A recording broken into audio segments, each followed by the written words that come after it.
One of the biggest challenges I faced after transitioning from clinical practice to the corporate world was a loss of a clearly defined professional identity. As a bit of a backstory, I went to medical school in Cuba before returning to Guyana, where I'm from originally. I worked as a medical doctor, mostly in emergency and outpatient departments, for about 7 years. And then my family and I decided to migrate to Canada. And you know what? There were a lot of things I didn't quite think through before I decided to move. Actually, there were a lot of things I simply had no way of knowing. Moving to a new country meant starting over in so many ways, personally, emotionally, and professionally. And the transition, well, it was much harder than I expected. One of the most difficult parts was figuring out who I was without the title of doctor defining me. I needed to shift careers, especially since medicine isn't exactly a job that you could just continue in another country. It's not like you could just apply to a similar role and pick up where you left off. Plus, the licensing process is complex, time consuming, and very expensive. And when you have a family to support, waiting years to try and requalify may not be a realistic option for some of us. So that's how I ended up in the corporate world. At first, it wasn't part of some grand plan. Actually, I just needed to move forward. I needed to do something. But even though I was in survival mode because I needed to provide for myself and my family, I have always wanted a career that allowed me to grow, to contribute, to inspire.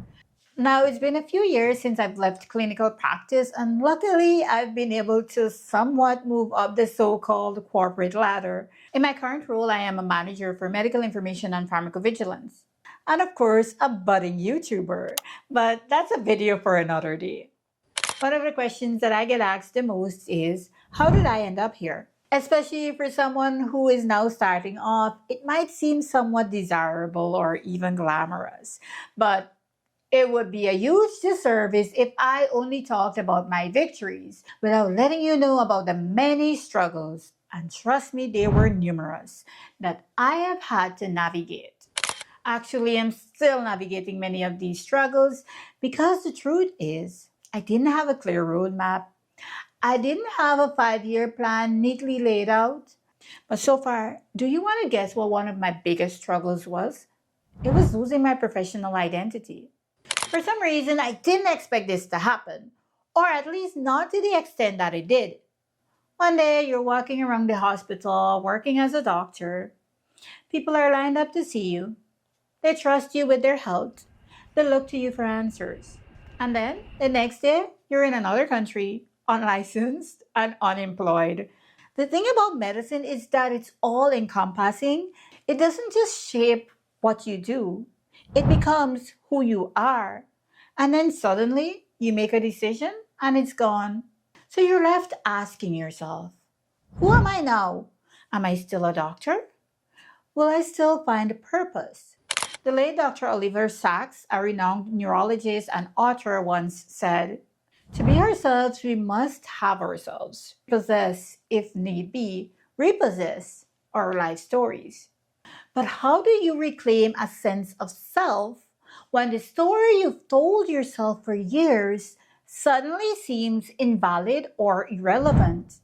And that's a question I struggled to answer. What makes this even harder is when you can't even seem to land a decent job. Guys, I wasn't even getting volunteer opportunities. Because let's be real, outside of medicine, do you really have the right experience? I kept running into the same frustrating paradox. I was either overqualified or lacked the right experience. I had spent years training, making life and death decisions, handling immense pressure, yet in this new world, none of that seemed to count. Because let's face it, the only job I truly knew how to do was the one I could no longer practice. And if you're like me and you started working as a doctor straight out of medical school, you've probably never had to craft the perfect resume, sharpen your interview skills, learn how to market yourself. So, what's the solution? I truly believe that the key to overcoming this loss of identity is reframing how we see ourselves. Dr. Arminia Ibarra, a professor at London Business School, wrote in her book Working Identity, "We learn who we are in practice, not in theory, by testing reality, not by looking inside." In other words, your identity isn't something that is fixed, it is something you create through action. What if being a doctor was never just about the title, but about the skills and mindset you bring to the world? What if your ability to diagnose, to solve problems, and lead under pressure was still just as valuable, just in a different context? What if instead of losing yourself, you were actually evolving into something more? Because here's the truth, you're more than your job title. Yes, it's hard. Yes, it's uncomfortable. But what if this transition is not the end of your professional identity? What if it's the beginning of a new chapter? One where you define success on your own terms.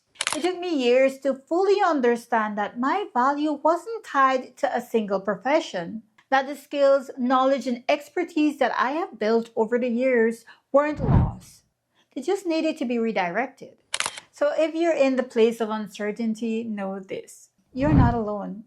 You're not the only person that has ever felt this way. And you are never starting from scratch. But the most important question you can ask yourself right now is this: who do I want to become next?